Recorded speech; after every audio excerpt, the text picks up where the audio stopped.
Give me another shot and I'll be bulletproof.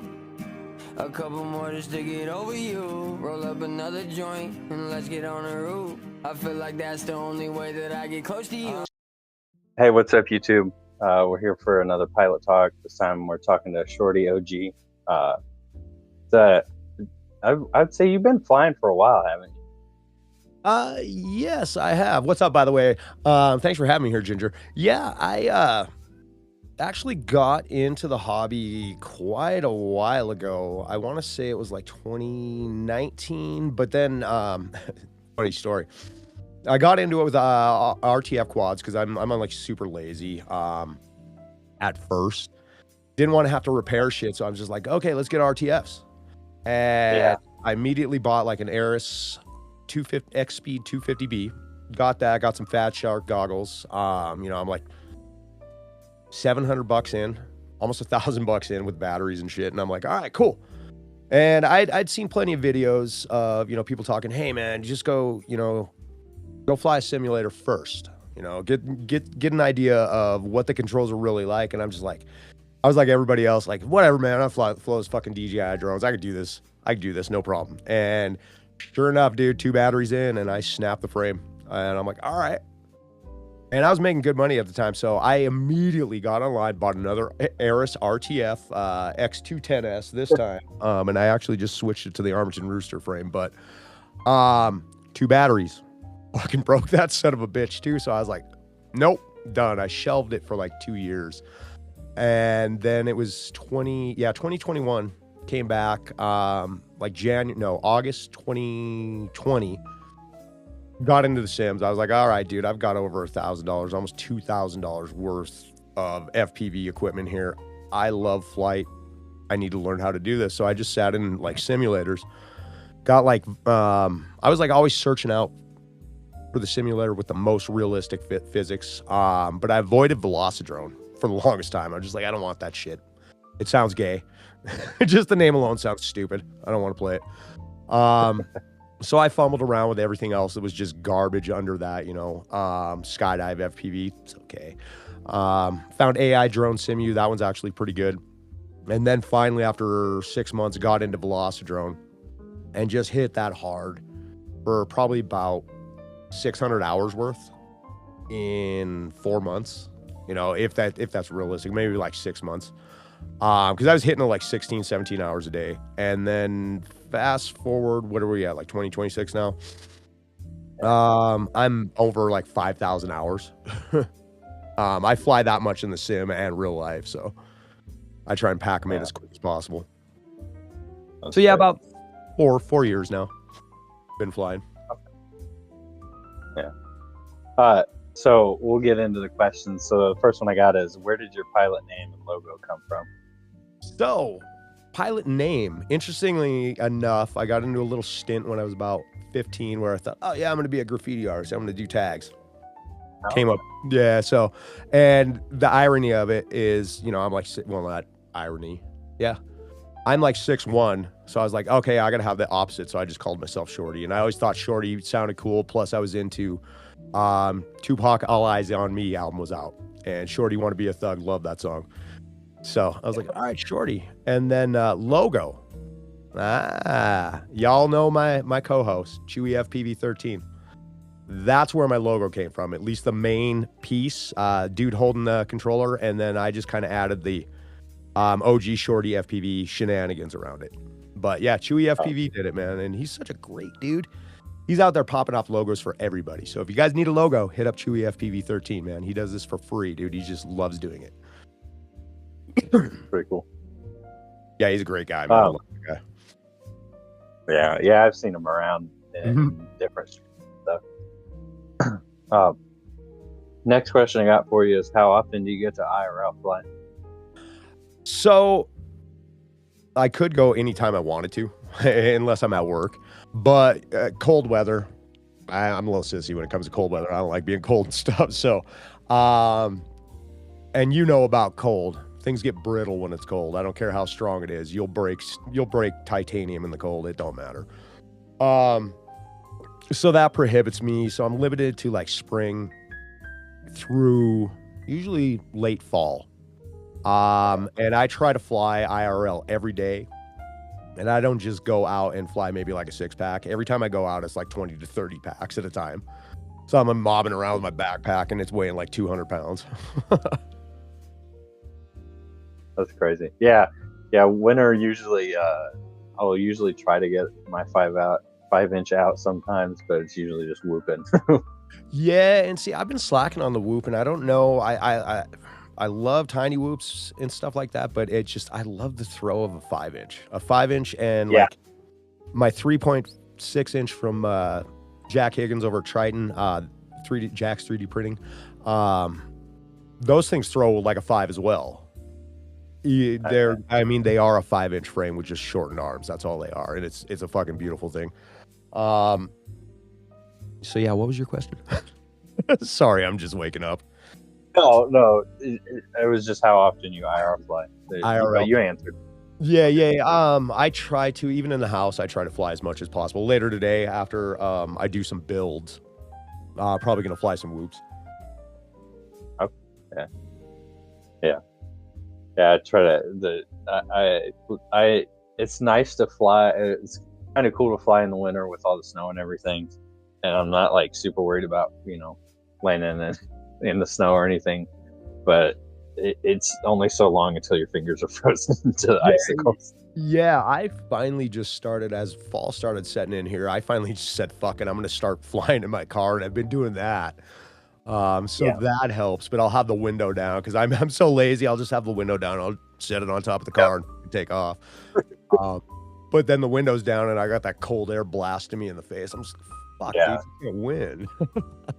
Yeah. I do the same thing in wintertime. It's just fly from the car. Yeah. Do you conformal code? Are you waterproof then? No, I just raw dodge. Damn, you're ballsy, bro. I ended up picking up some of that Flywoo 30 stuff. So I'm letting my nuts hang a little bit more, man. I'm getting a little more confident. But yeah.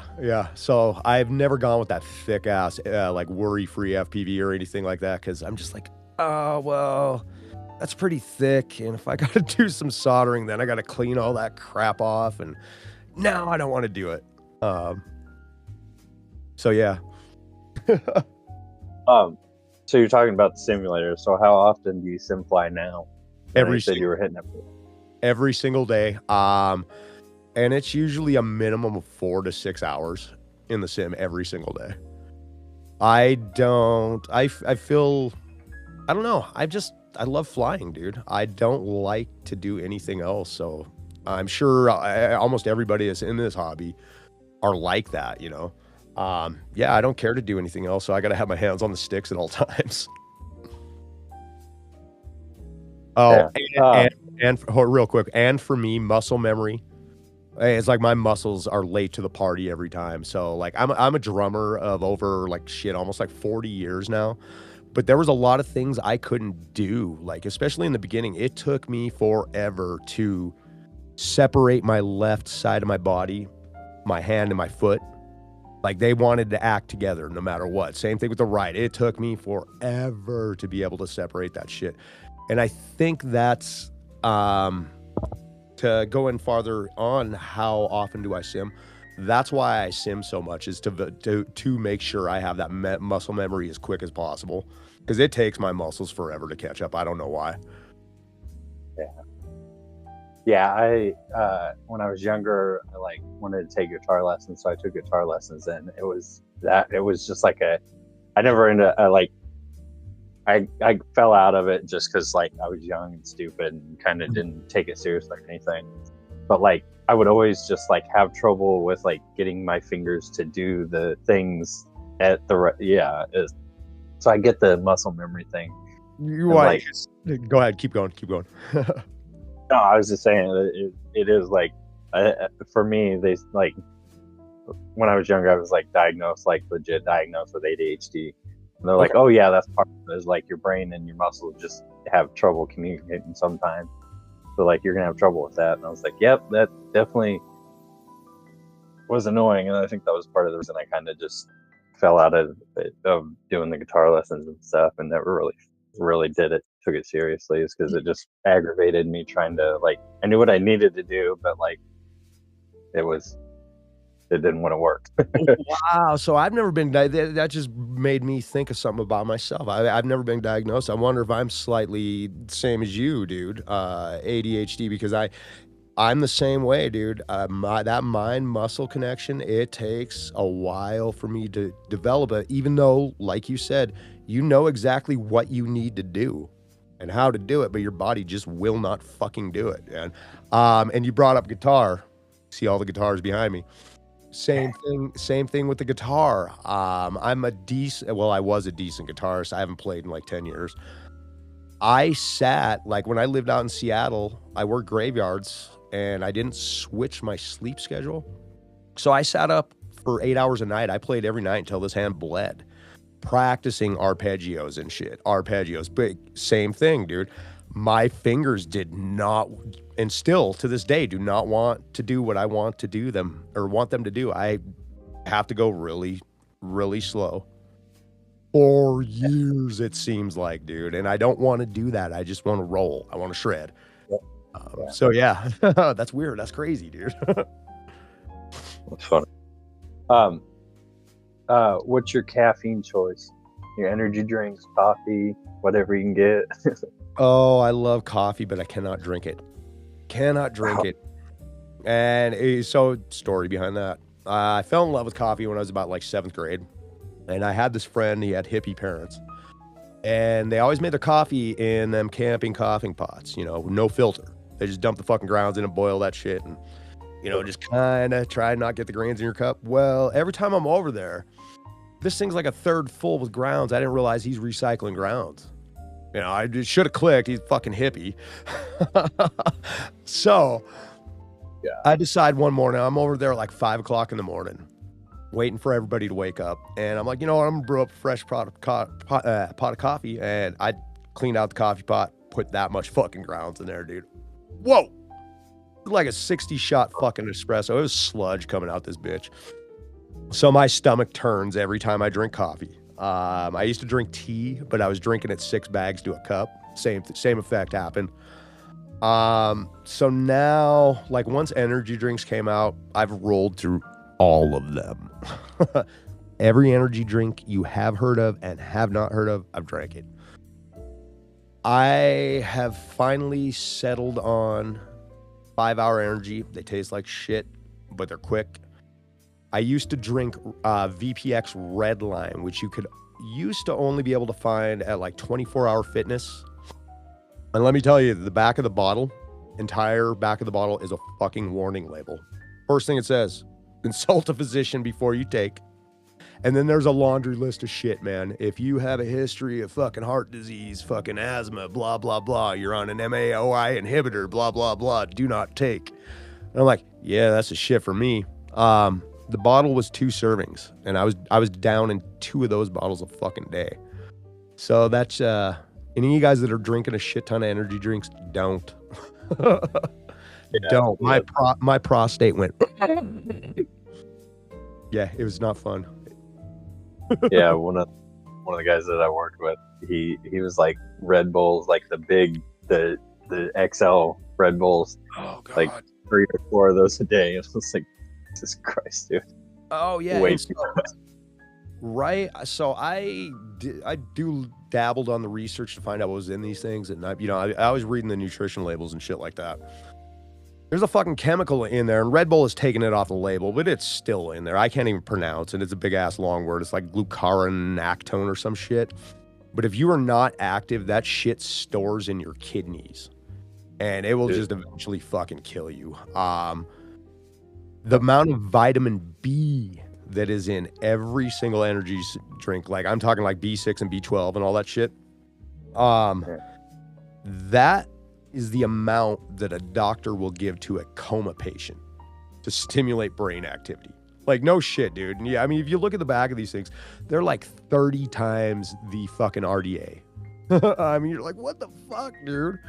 But I'm a slave to them. Yeah, I try to maybe like probably 2 a week, if that. But Oh, I'm and bad, then dude. At least one a day. I was like that. I 100% was like that, and then like I just kind of didn't want to do that anymore. I don't know. Good on you, brother, because they're nothing but poison. I'll tell you what, they're just poison. Yeah. I mean, hell, it seems like nowadays what isn't. You're not kidding there. I can talk in our days. consumerism. Yeah, especially in this country, man. Yeah. Oh Lord. Anyways. Lord, Lord of mercy. Next question is: do you run pre-arm on your quads? Nope, not at all. No, I live on the edge. Yeah. Of all the people I've interviewed, Spider Sugar, Ringo, and Matty Blunts, and all of them, no pre-arm. Yeah, honestly, I don't know anybody running pre-arm. I do. Oh, you do? Right on. Cool. Hey, nothing wrong. Nothing wrong with that, bro. I saw it when I was early on, and I was like, and everybody's like, I saw it on Reddit, obviously, because everything on Reddit you have to abide by and everything. But I put it on, and I just like kind of left it on, and it's just become a habit now. So I just don't even think of it. Honestly, it's not a bad habit to have, dude. Honestly, because fuck, man, for anybody that's new to the hobby or thinking about getting in the hobby that's watching, man, these things can be dangerous. So, I mean, know your equipment for sure. So, honestly, that is a smart ass thing to do, Ginger. So applause to you for that, brother. Yeah. I haven't ever gotten anything. The worst I got is like I got my leg bit up once, but that was like kind of my own fault. It wasn't anything to do with like I haven't had a runaway or anything wrong with the bench or anything like that. Right. So yeah, speaking to that, that was one of the things too before I got into it, I had seen a lot of videos. Like I'm sure you have, and I'm sure a lot of other people have those videos out there of guys like saying, "Hey, dude, it props off," and then they fucking show you why. I remember the one that sticks in my brain still. The guy says, "Yeah, this is what happened," and he flashed up a picture of what he looked like, and just lacerations across his fucking face. Like his face wanted to peel off, and I was like, "Yep, props off. I don't care." Yeah, I don't do that though. Hey, cool. And to each their own, dude. I'll always pray that you're safe. The other method that I heard of people always like, if you're gonna have props on, you better make sure you got that bitch strapped down, and I don't do that either. No, the only time I take props off is like if they're in the way for me soldering. That's about it. Yeah. But I'm never ever like live testing builds on the bench normally. Normally like build, and then as long as I use a smoke stopper, as long as that clears, then I'm like, okay, plug it into Betaflight, do all my settings and everything, and then go outside. Yep. No, I'm the same way, dude. Same way. Real quick, dude, touching on that. So I said that I swapped that Aris 210S. So I put it in this Armton Rooster. I've had this frame. This was when I broke my first frames. I bought this frame and I never did anything with it. But I still flew them quads. So the X210S, everything flew beautifully. Sorry, I had to fucking purge. So I didn't think anything of it. I threw it in here. And first things first, now my ESC is not touching the carbon, but I forgot how conductive carbon is. There's like basically zero clearance. There's like 2 millimeters clearance here, right? And again, I didn't think nothing because all the guts worked properly. Stoked. I was like, yeah, I'm going to go fly this. So I didn't even bother using the smoke stopper. Took it outside and plugged it in, and instant burst of flame from the ESC, dude. Just, poof. Yeah. Yeah, man. But yeah, I'm the same. As soon as I'm done, as soon as everything's put together and the smoke stopper's done, I don't do anything else after that. Props are on it. It's out the door. Yeah. I might. The only thing, well, that's not true. I do actually keep my props off, but that's usually when I'm building. if I'm doing motor testing, obviously I'll leave them off. Right. The motor direction's correct or whatever. But yeah, if I've already built it and I haven't really messed with the motor or anything, they stay on. Yeah. So one thing for me, speaking to that motors testing, I have a difficult time figuring out which way they're spinning. Even if I'm like, you're testing them in beta flight, each slider individually, and I'll even go as far as touching them. And sometimes I have a hard time figuring it out. So I saw somebody say, hey, just put a prop on there without the nut, and then just barely move that slider, and you'll be able to. And I was like, oh, so I'll do that now, just so I can get my orientation correct. Yeah. I've done that before. And my eyes don't look so good. I'm getting old. So you kind of already touched on this, but I'll still ask you: how long have you been flying? In total? Yeah, I want to say probably about 4 years now, rolling into 4.25 years, about there. But my hours dictate a lot longer. Yeah.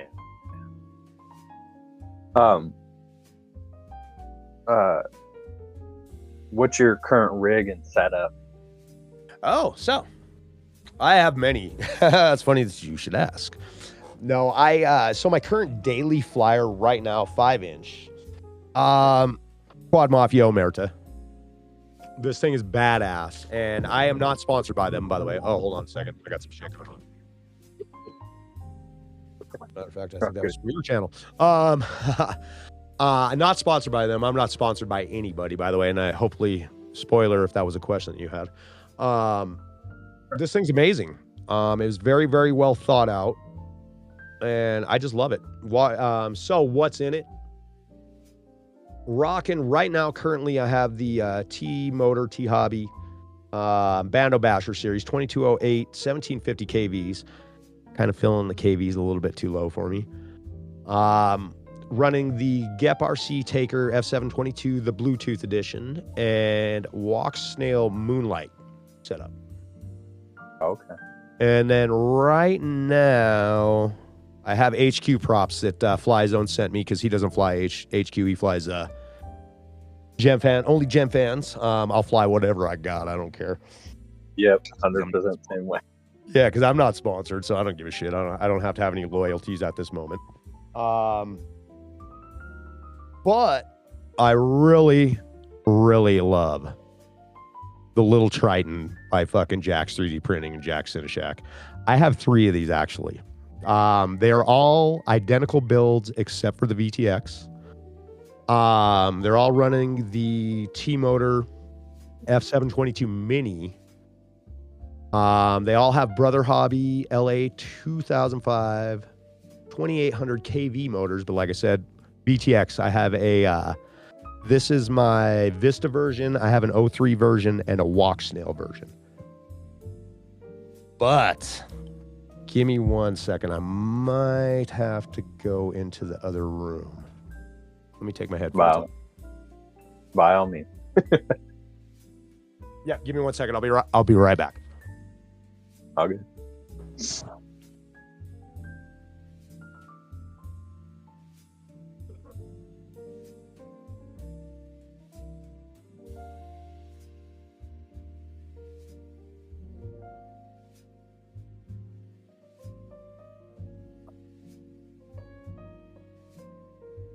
And then we have my latest build.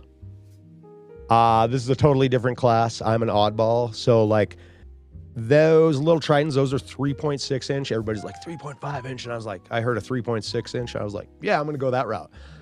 4.5 inch. Flies fucking beautiful. I'm actually putting bigger motors on it today because I'm making the muscle car of the FPVs. This right now has Newbie Drone Flow motors, 1750 2005s. They're a little too small for the weight because I do have a Moonlight in here, and these things are kind of beefy. They're about as heavy as a fucking 03. Beautiful. So, you asked about Daily Flyer, 5-inch, definitely the Omerta. It did used to be my GEP RC, and I'm actually feeling bad about not flying it. I have 2 of these. I love this quad. Mark 5. But they're binding flies. Yeah. Nothing wrong with a binding fly. Nothing wrong with them. But you got to learn how to fix your shit, so you might as well learn how to build them. And that is why all of these other quads have become my main flyers, is because these are ones I've actually built. Yeah. And I'm building another one tomorrow if you guys want to come into the live stream. Yeah, we're going to build the Triton Squishy tomorrow. Yeah, I've noticed that 3.5 has really like exploded in the last few years. It's a lot of fun. I'm a big fan of oversized motors on like anything smaller than a fucking 5-inch. Big fan, but I didn't realize the whole thrust to weight ratio thing. I didn't understand it, you know what I mean? Especially with your prop size and shit like that. And I still don't really understand it. I'm starting to learn it, but my first dive into the 3.5 inch realm. Fucking dive. Seems like Go ahead. it just seems like those people that like put diesel engines, like Cummins engines, and like the little Beamers and stuff, or like the Volkswagen. Yeah, that's what I'm trying to do, dude. So Diatone Roma F35, I got it, and I want to run 6S because 6S, there's all that power. Don't get me wrong. No, nothing wrong with 4S. It's got its use case scenarios. Really good in proxy. Nothing but fucking desync issues. This was running the 2203.5s, and I really didn't understand thrust to weight then. Great for cinematic flying, not conducive for freestyle. You start getting into that higher end of the throttle, and you get so much vibration. You get desync. You can filter it, and you can apply a throttle limit, but it's still there. You're just masking it. So I'm changing motor size. I've never been able to successfully fly that thing, dude. Every time I get it in the air, I break a fucking arm on it. Every single time. Rip a motor off, break an arm. I'm just like, what do you do? What radio do you run? So I'm weird. When I sim, I run the Radio Master TX16S MK2 touchscreen and all that shit. And then when I'm in the field, I have the Zorro. Oh, yeah. So I'm actually again, I can't stress how lazy I am. I'm just so lazy. I don't want to reprogram the switches and shit. And I've already done it. Now I just don't want to take the module off and switch it. I'm that lazy. But I do want to go because I'm weird again. I like the big box radio. Yeah. I do. Something about the Zorro. I think the sticks are probably about like 5 millimeters closer together. So you're tight like this, and I'm so used to when I'm simming, the controller's on my fucking lap, and they're, it's got a decent space between it, and I can pinch the way that I like to. Yeah, I noticed that a lot of it seems like more people fly with. It seems like when I started, which was like 2020-ish, around there, I started with DJI, any like camera drone, but I would like watch FPV and stuff, but I never really dove into it because I didn't want to drop that kind of money because I'd already dropped money on a Mini SE or Mini 2. Right. But it seemed like a lot of people were way more into like the big box radios, but then like it seems like more now it's the smaller like gamepad style or game controller style. Well, has more power. And I know why that is. I mean, you know why that is, right? No, I guess I don't. A lot of people that are into fucking gaming are getting into it. PlayStation. And it's or they're learning on like DCL. They may have found DCL on the PlayStation store because you can download that on there. That was my first simulator, actually. It was DCL the game, and I started with a fucking PS controller, thumbing it. I'm a pincher now. But I immediately had to go get a radio because, having your throttle set at 50%, having your zero throttle at 50% packs way too much throttle in that short range. So you could not get an accurate feel for it. Yeah. Now even when I get on PlayStation, I'll pinch. It's weird. I hold the PlayStation controller like this. It's fucked up. Yeah. I started out with DRL simulator on PC. Yeah. That actually was the second simulator I got because I went DCL, DRL, and I flew DRL for quite a long time, just because of the Gates of Hell map. Love that map. Yeah. And then shit. Oh, I found Trip FPV, and the graphics are what sold me, the realism, because I want everything to be as close to realism as possible. Their physics system was janky in the beginning, like fucking janky. And now that's the only sim I fly. Well, I fly on Crash to fly open lobby with people, but if I'm not online, I'm flying Trip. Yeah, that's the main one that I do, and then I like doing lift off the micros just because it's the only one that you can do like whoops. Yep. Or wow, the only one that's specifically whoops. Yeah, and I think it's most accurate, honestly, with whoops as far as the way they handle. It's still off physics wise, but it's closer than anybody else. That's for sure. And you said you run Walksnail for your video system? For the most part. Because of the whole fucking DJI ban, fuck this, the FCC and everything in this country, man. That was some bullshit, dude. Sorry, I got to go off on this tangent. Trump Jr., you're a fucking piece of shit. You should not be running fucking unusual machines, you cokehead puke. And then everybody is forgetting about that other little bag of shit in Seattle that's running Brink. He is also responsible for this fucking shit. Those two cocksuckers straight up said, look, man, if you want American-made shit and camera systems, you need to ban my competitors, all of them. That's why we're sitting where we're at. Fucking douchebags, dude. So anyway, what was your question, man? Oh, yeah, what do I fly? I have the 03. I fly the Vistas. I fly the 04. But I am slowly migrating into Walksnail. And I basically fly everything except HD0, which I'm going to get to. Just because I'm a fucking nerd when I get into a hobby.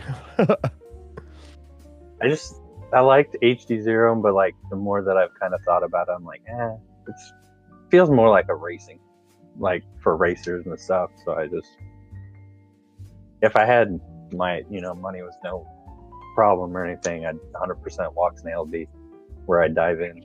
Yeah. So, and that's the other thing with, so you speak of money, it drives me nuts. Analog is just as expensive as fucking digital when it comes to the goggles.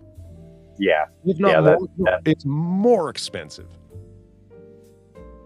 I understand why HD0 is kind of spendy just because they've integrated the HD and the analog. You can run both, and then you can also run the rail systems and all that shit.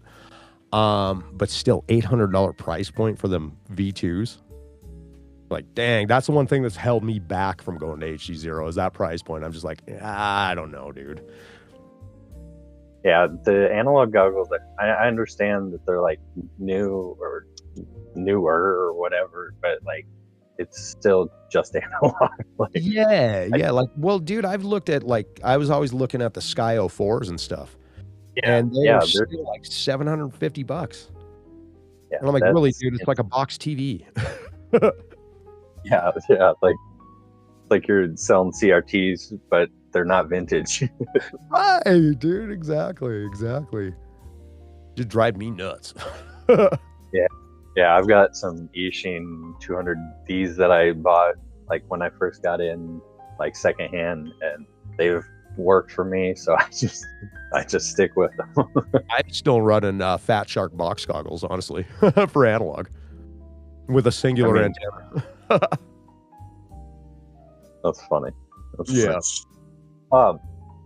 So do you prefer whoop? Well, I'm pretty sure I already know the answer to this, but I'll ask anyways. Do you prefer whoops or 5-inch?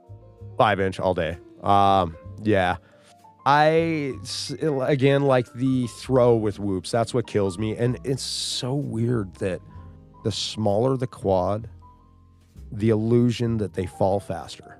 everything falls at the same rate. I understand that, but it's just like they drop out of the air really fucking quick because you're so, with the fives and the bigger quads, you're used to that throw, that momentum that you have. So it kind of hangs, which is weird unless you think about air and realizing that air has mass and you have to move through it. That's the only thing that brings me back into reality why it hangs in the air so long. So yeah, 5-inch all day. Yeah, I assumed that was what it was. Props to you. It's awesome with whoops though. Yeah, they're fun. I would definitely like them for like going girl whooping and stuff like that, and like flying around people and everything, kind of introducing people to FPV and stuff like that. Whoops are great, but like, there's just nothing like a 5. Right. It's just something different. Yeah.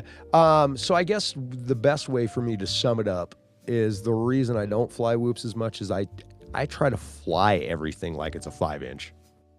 And tiny whoops just don't fly like 5-inch, or you can't fly them like a 5-inch. You can do cool shit like Baranis and shit and keep in proximity, but it's a different muscle memory, everything. A little bit different. Yeah. Completely different. Yeah. So next question is, how were you introduced to FPV? I was looking for DJI camera video footage on YouTube. I had no idea that FPV existed. I mean, I kind of did, but I didn't understand that it was first person view. I knew there was drone racing, but I didn't understand that they were in fucking goggles looking at live camera feeds. So yeah, and sadly enough, it was like, no, it was not. I was going to say, sadly enough, it was a Rotor Riot video that I saw first, but it was not. Who asked me this? Fucking Shelby Vole asked me this, actually, when you had me on the drone hanger. Hold on, let me take a sip. Okay. And I fucking found who it was, and now I can't remember. Again, he was thinking it was Johnny FPV, but it wasn't Johnny FPV. Whoever it was, I saw this person, they're skimming, and they were in like a tropical island, like fucking Hawaii or something, or anywhere tropical, I don't know. And they're skimming the ground, and then all of a sudden he fucking split S's and goes down into this crater. And it's a fucking underground cavern with this beautiful, and this is right near the beach, beautiful fucking inlet of the ocean water, dude. And he flies down in there, and I'm just like, what the fuck is this, dude? This is amazing. Holy shit. What is this? I got to do this, man. So I go to his channel, I just start looking through videos, and and then I see the word FPV. And I'm like, dude, this shit is like skateboarding in there. And I'm an ex-skater. I grew up skateboarding in my teens. And I'm like, I've got to fucking do this. What the fuck is this, man? And that was it. I was sold on it. I'm like, I haven't flown a DJI type drone since. I have the Mavic 2 Pro. I have an Autel Evo. And then I have my first one, this giant ass fucking hexacopter called the Unique Typhoon H. Kind of their little answer to the DJI Inspire. The legs fold up and all that shit. It's a beautiful quad.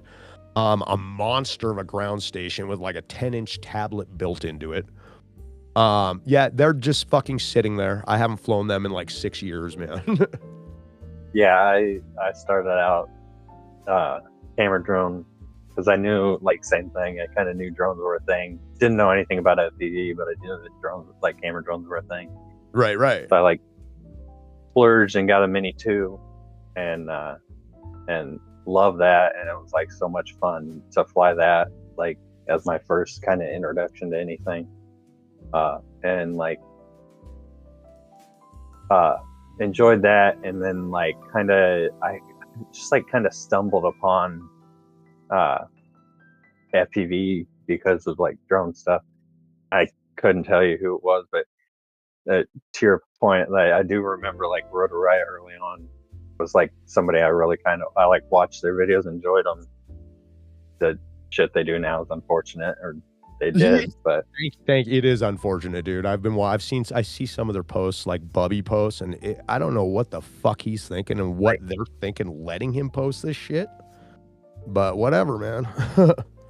Hey, it's unfortunate. Like stuff now, it's just that, like, I've watched some of their videos since the whole drama and everything, and it's just they suck. They do. So I got to speak to one more thing. So one of the last videos, it was on Instagram. Some stupid shit Bubby had posted, and you could just see the look in Petavex's face when he turns the camera to himself. He's just like, "What the fuck is he?" And it was a legitimate one. It wasn't him being funny, trying to be, "Oh, what the fuck is he doing?" And you could see he's just like, "What the fuck is this ass clown doing, dude? What the fuck are we doing here?" You could see it in his face. Whether he'll own that or not, dude, but I could see it in his face. He was seriously disgusted that, wow, I'm part of this bullshit. And that's the thing, is like, they're like good pilots. It's just unfortunate that they're caught up in that company. Yeah, dude. Well, so if you don't mind, I would like to go on a little rant about Rotor Riot. When I first found them, I thought they were great, dude. I thought what they said they stood for was great.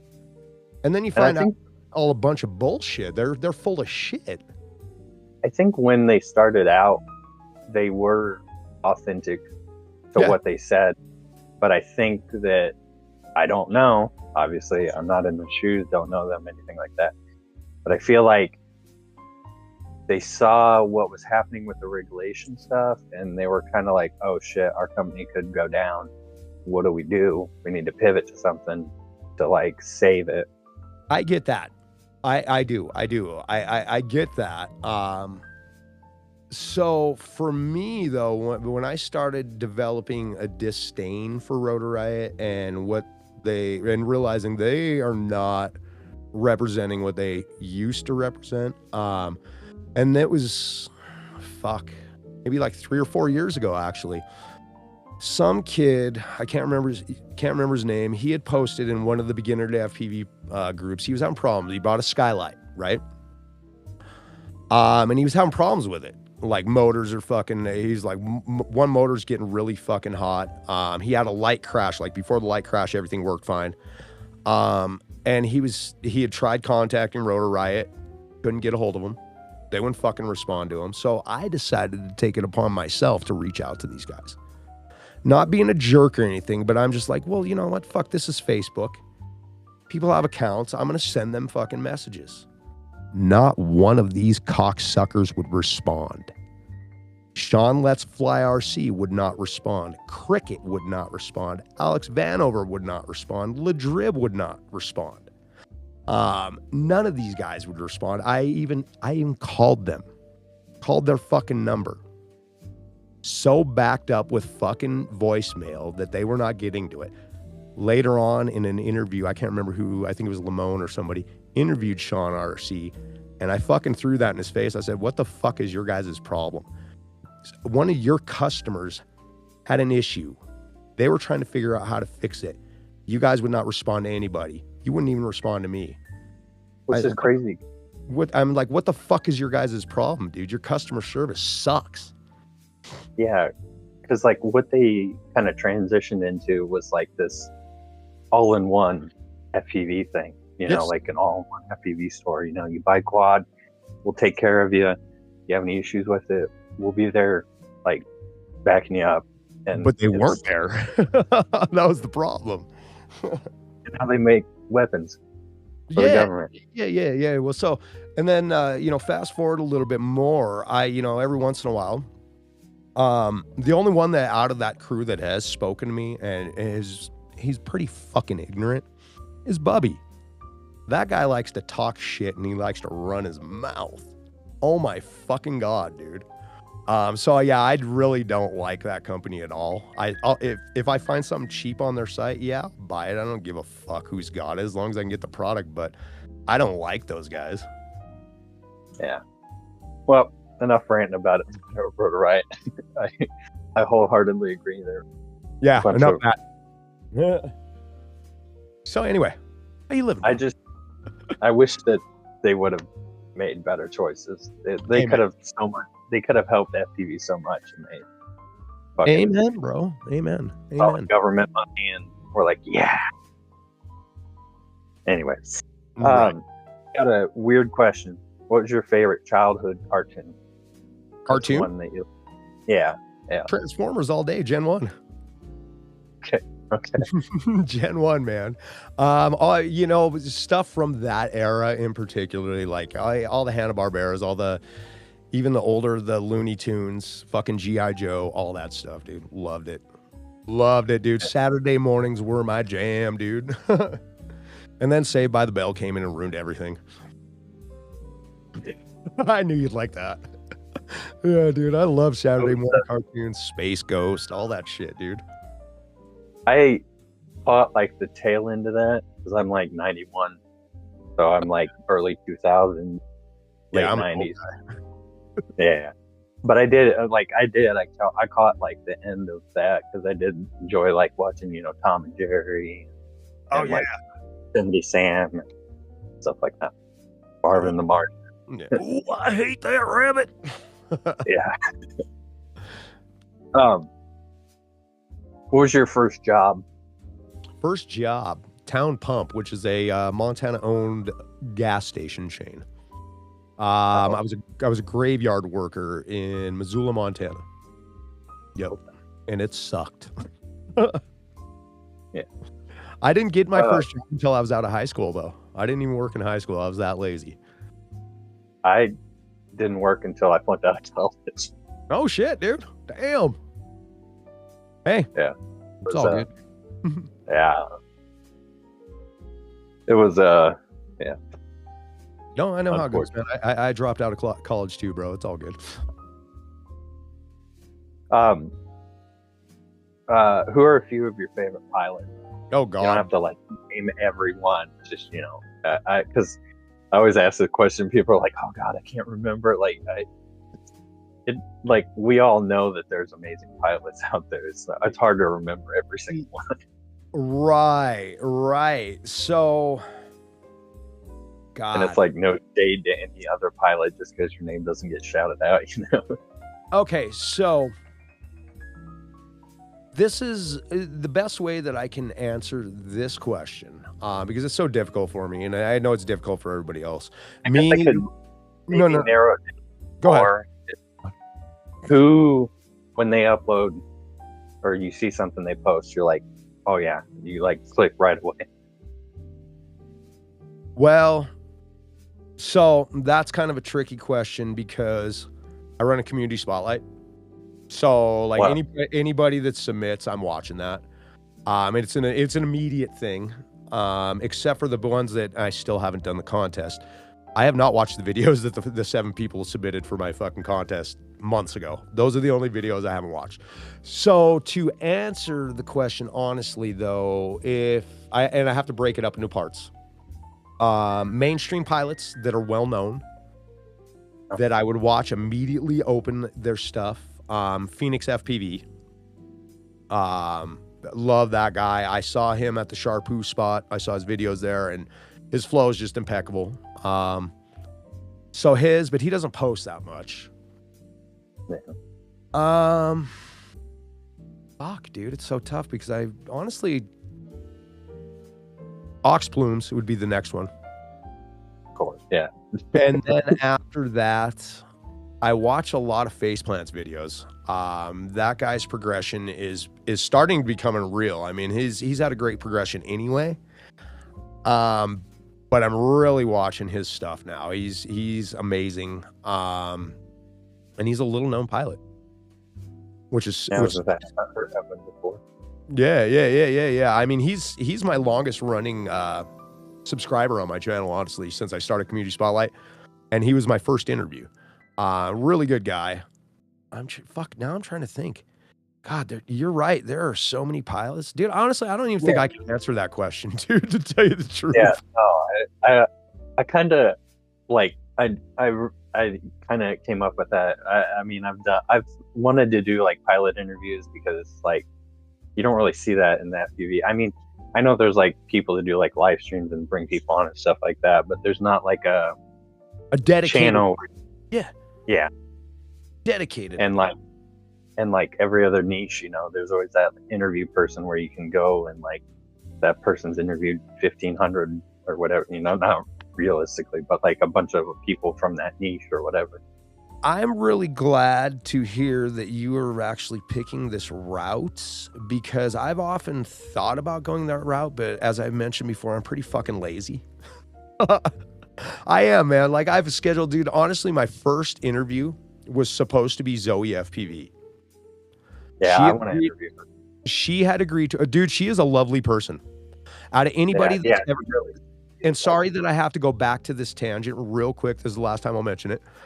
Out of anybody that had any affiliations with Rotor Riot, Zoe FPV is a real fucking person, and she is a great person.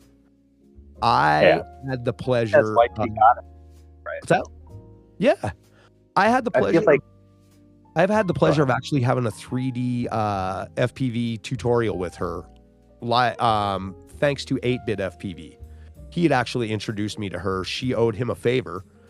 And they decided that that's what it was going to be in. And I had asked her during that segment, I was like, hey, you know, I'm starting up a channel. Would you be willing to come and do an interview? And she totally agreed to it. And I actually even talked to her a few times after that. And she was like, just let me know. Just let me know. Let me know. And I just never pulled the trigger on it, dude. So I'm kind of bummed about that. But I'm really excited that you said that you're willing to go that route. Maybe I'll put you in touch with her. I mean, I know you can reach out and ask her too, because she's a very, very genuine person, and she's the only one that responds to people. Yeah. And will take the time to talk to you, dude. She's a beautiful person. Is like, I feel like the people that have left Rotor Riot and the company are like the authentic people, because I feel like they saw what was happening and they're like, I want to be with this. Yep. I think so too, bro. This whole interview is just gonna be us shit talking Rotor Riot, and I'm perfectly fine with that. well, no, I'm done unless you want to keep it going. Cool, because I don't like to badmouth. I just get a little passionate about things sometimes. I really don't like to badmouth anybody. I know this is like might be a hot take, but I feel like they kind of deserve it. They do. Okay, sorry. I have to back to Bubby real quick. The reason why I have such disdain for him is he considers himself not a regular person. He thinks he is his words, dude.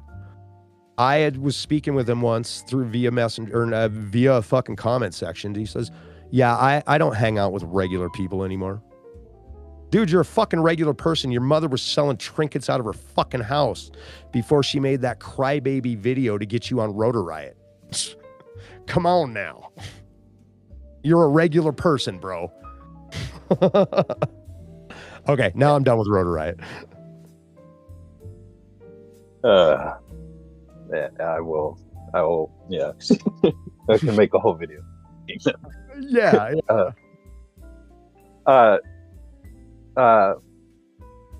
My next question is, who should I interview next, or who would you be interested in the interview? Let me see. Let me pull my fucking list of.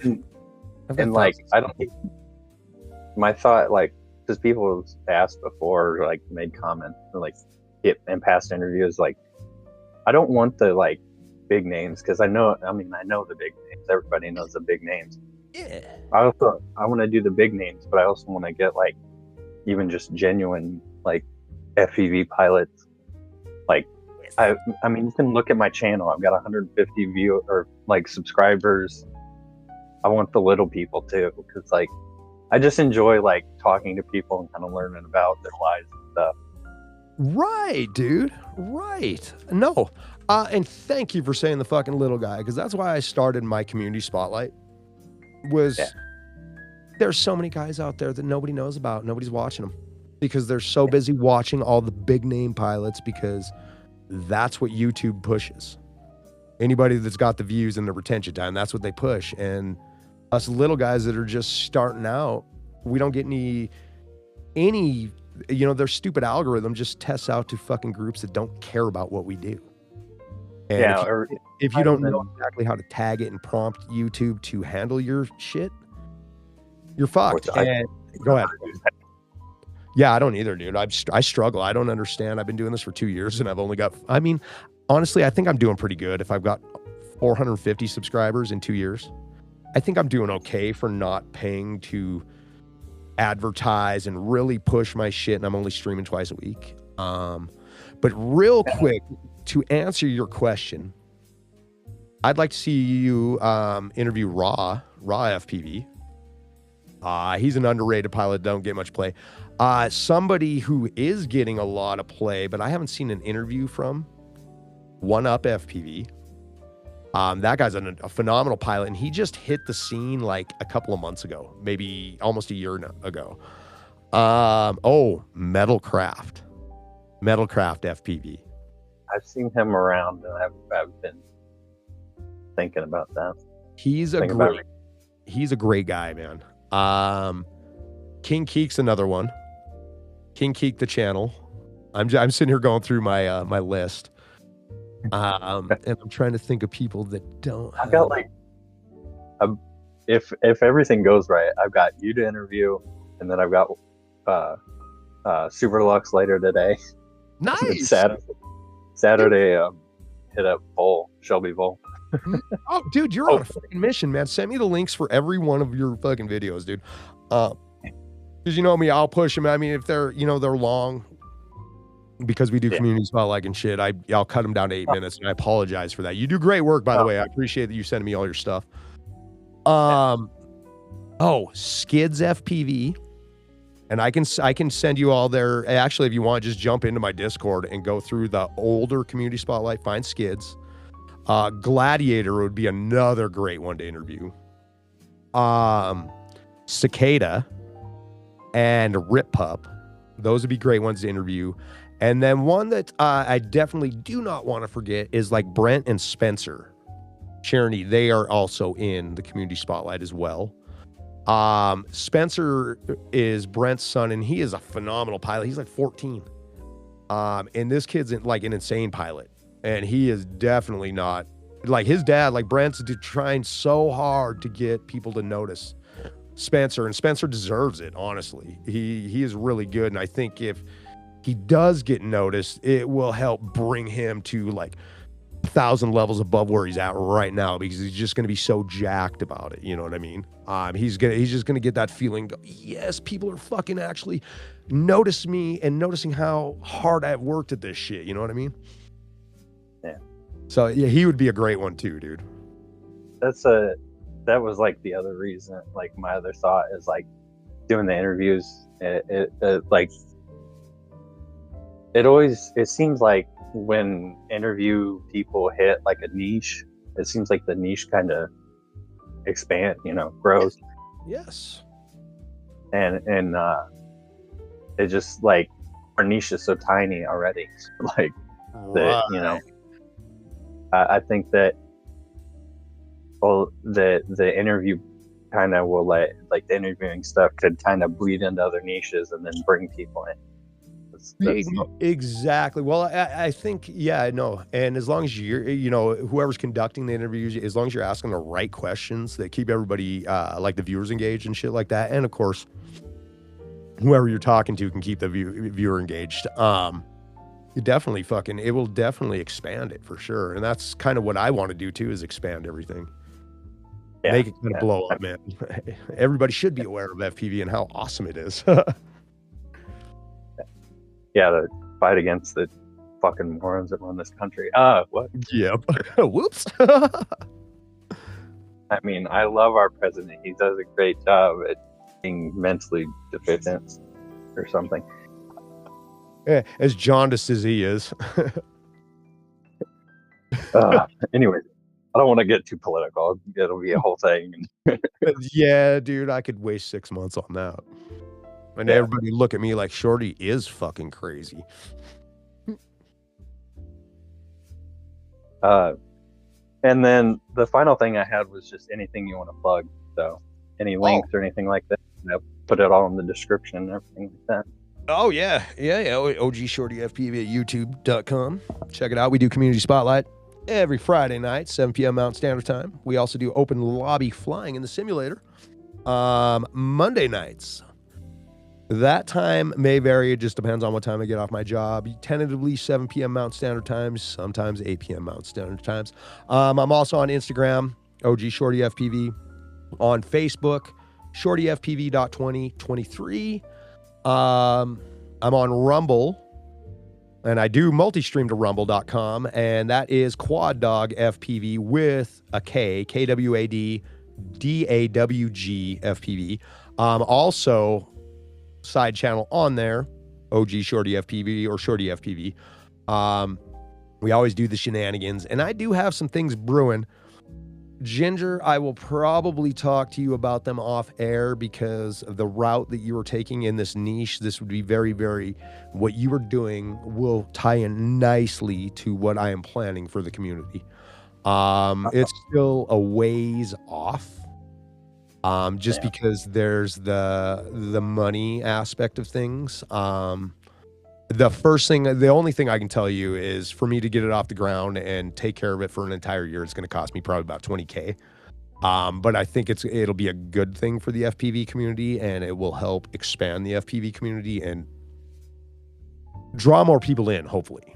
And then we can go from there. I mean, just in that little bit, you might be able to kind of hypothesize where I might be going, what I might be brewing, but there is one person that does know, but he knows to keep it on the DL.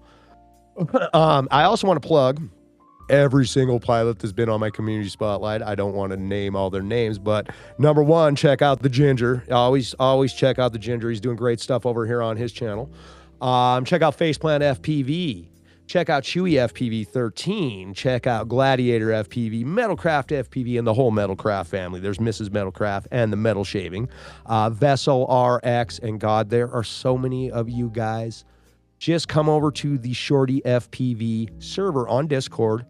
If you don't have an invite to that yet, go to my YouTube channel, at OG Shorty FPV on YouTube. The link to my Discord is on the main page and is also in the description of every single one of my live streams. Grab that invite and go through my community spotlight folder and check out all these friggin' rad pilots, man, because there are a lot of pilots that you don't know about, but you should. That's about all I got, brother. Like I found your stream through Bot Grinder because I think he shouted you out like one time randomly when I was watching. What? And what? Are you serious? I unless I'm nuts, I don't. But like, I think he shouted you out like sometime randomly on like the end of a stream because I think that you were live when he was or something. I don't remember. Well, now my thoughts on Bot Grinder have changed. So thanks, Bot Grinder, if you did. Thank you, man. Because I've tried talking to him, but it's like 2 years. It's probably been like probably 2 years ago or something like that it happened. That would have been 2 years ago. So cool, awesome. Thanks, Bot.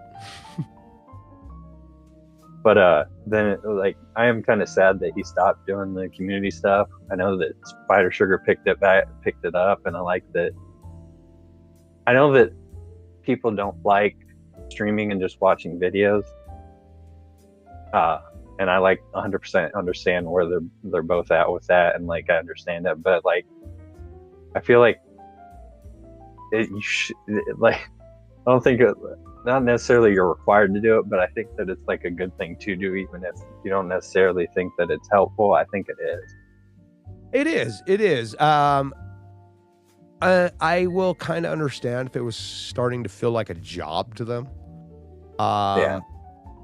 Yeah, no, honestly, when I found Bot Grinder a few years ago, I watched him just because I felt like he was genuine. He was the only one out there dropping F-bombs in his shit, and he just didn't care. And I was like, you know what? You're like somebody I would have hung out with if you grew up in my town. We were the kicknick. We're on the lower end of the fucking social spectrum, and that's who I would have gravitated towards. You're cool. You're being real, you know. And that's kind of why I gravitated towards him. Yeah, but yeah, I enjoy like stopping by your live streams randomly and just I did notice that you do like you simplify so much. Oh God, even just what I see. Yeah, I do. And it's, I don't know. So to touch on that too, I'm a real fucking introvert off camera and in my personal life. You put me out in public and you get me at work, or I'm also a musician, obviously. If you put me on stage, I'm not gonna fucking shut up. But once I like clock out from work, I don't talk to anybody. I don't have any friends. It's just me and my woman and my cats. And so like the FPV community is my only outlet for friendship. It is the only people that I mingle with. And sadly, I don't have anybody here in my town. So I try to sim with people online as much as possible, because what I have found in the FPV community, and this is like unlike any other community I've ever been a part of or even witnessed, is the people in it, most of the people, like 99%, there's a few of them that are douchey and fake, but most of them are real fucking people like you. Just straight up real and honest, and have a passion for something and willing to help each other, you know, without wanting anything in return, not without going, hey, well, give me some fucking money, dude. I'm doing this shit for you. No, we're here to help each other. And this is it. Sorry, I'm going to get political, but this right here is proof that our societal system, based on fucking monetary value, where we trade our time for money and then have to go trade that fucking money for goods, doesn't need to be this way. Because the FPV community is living proof of that, man. We all fucking have banded together, tinkered around, like the guys that started this and taken apart nanny cams and shit like that. They're fucking charging a bunch of money for this shit. They were like, hey, bro, I figured this out, man. They got to do this, fucking hook this over here. And oh, no, so the TX and the RX, you got to swap them. And, you know, and if we run this on fucking 9-volt, they didn't, hey, bro, give me a bunch of money. The only time they talked about money was like, well, I need to grab this part and it's going to cost me this. Yeah. And other than that, it's like, hey, bro, here's the knowledge. And you don't have to pay nothing for it, man. Just pay it forward. And a lot of the... Yeah. Go ahead. That's what I noticed with the community, like when I first started getting into it, is like there was so much knowledge shared easily and exclusively. Yeah, dude, I was like, that's a beautiful fucking thing, dude. That is humanity at its, in my mind, at its purest form, dude, where it's selflessness. Not even caring about your own personal shit. You're like helping everybody. Because I think that, and I mean, this has been said by many people, is like when the greatest thing about humanity is the ability to share knowledge and grow. Yeah, dude. Yeah. Yeah. I couldn't like agree. If we share knowledge with each other, it helps the entire society. Yes. But welcome to America and consumerism, where you gotta pay me money to find out that information. That's the fucking sad thing. When and it took me years, because I kept myself closed off and blinded to everything because I didn't want to. And now that's like part of the problem with society. Everybody does exactly that. They put that wall up. They're like, it's not fully affecting me yet, so I'm not going to worry about it, not pay it. I'm just going to live my life. But later out in life, finding what has happened to our country, and it was just basically changed into a country of strictly consumerism, no producers, all consumerism. And that's when they made that shift. They pushed everything offshore, and that's when globalists decided, well, China, you're going to make all the fucking electronical components for the entire fucking world, and you over here, the Middle East, you're going to provide all the fucking oil. You know, I don't even want to go on it anymore. Never mind. It's a mind fuck, dude. But yeah, so, that's what I wanted to touch on. So what's so fucked about that and creating the stupid consumer society here in America is now when somebody comes here from like on a work visa or something, or they decide to move to America and they're from a different country, say they're coming from fucking Zimbabwe, Morocco, anywhere, dude. Or say they're coming from some third world country, but they have a credit score and their credit score is identical to yours. Both of you go to the same bank and you have the identical credit scores, exactly the same, nothing different. They're going to give that person from the country, somebody trying to immigrate to the fucking U.S., almost triple the amount that they're going to give that person from the U.S. And why is that? Because they know that person living in the USA, born and raised there, is a consumer, and that's all they're going to do with that money is go buy something frivolous. Whereas somebody coming from another company is actually going to build something here and try and build a company and generate revenue. You know what I mean? Yeah. It's fucked. Yeah. It is. What? Yeah, I know. Cat keeps fucking patting me. Nah, my cats are the same way, dude. I don't know if you heard him crying earlier, man. He's like, Dad, come pet me. Yeah. Well, it's been a pleasure, honestly. It's been super nice to talk to you. I appreciate you spending time with me, and no, thanks for having me on, dude. I was excited when you fucking hit me up. I was like, cool, man. I love it when people invite me on their streams, man. Yeah, it's fun. It's been fun. It's been like kind of stressful and everything, like getting all that situated and everything, like scheduling and everything like that, and making sure I edit and everything. But it's been super fun. I like sitting down, like I said, and talking to people and learning about their lives and stuff. Well, bro, keep it up, because I think you do a phenomenal job. And this was very relaxed, very fucking chill. The only thing I could say is maybe let's moving forward, get some ambient music for the background. Okay. Yeah. Well, yeah, it's just something, a little ear candy for the fucking listener. I mean, whatever your poison is, whatever your flavor is. I'm corny and I'd throw some smooth jazz in there, but even though I'm a metalhead.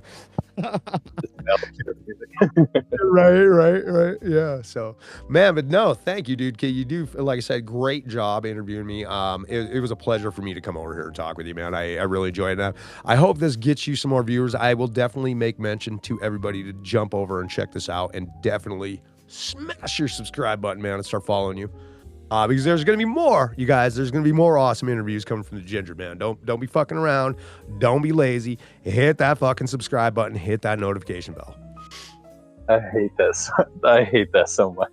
Like, I know all the people that hate it and everything, but like, I just have to accept that it is something you need to do, and like, just be okay with. Yeah, no, it does suck, but it's a reminder thing. I hate having to do it. But I got that fucking radio voice, man. I'd be like, hey, and I can get a little quirky, man. Yeah, I appreciate you sitting down with me and everything, man. Hey, it was fun to talk, chat, and get distracted and talk about random crap that's related at all. Bitch about Rotor Riot, because I feel passionate about it. I'll still buy their shit as long as they have a decent price. I don't give a fuck. Yes. My final words are fuck Rotor Riot. F them right in the A, bro. Right in the A. No lube at all. Ramming speed.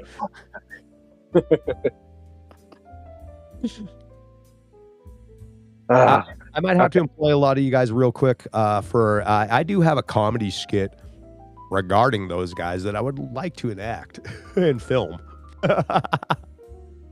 But yeah, we'll put that on the back burner. That's fun. Well, I hope you have a good day, man. I'll get out of here. It was all right. Like I said, it was sounds good, man. Thank you. Thanks again, brother, man. I really appreciate it, man. And you enjoy your weekend as well. We'll see you tonight for Community Spotlight, though. Yeah. I'll stop by. All right, brother. Have a great day. Peace, everybody.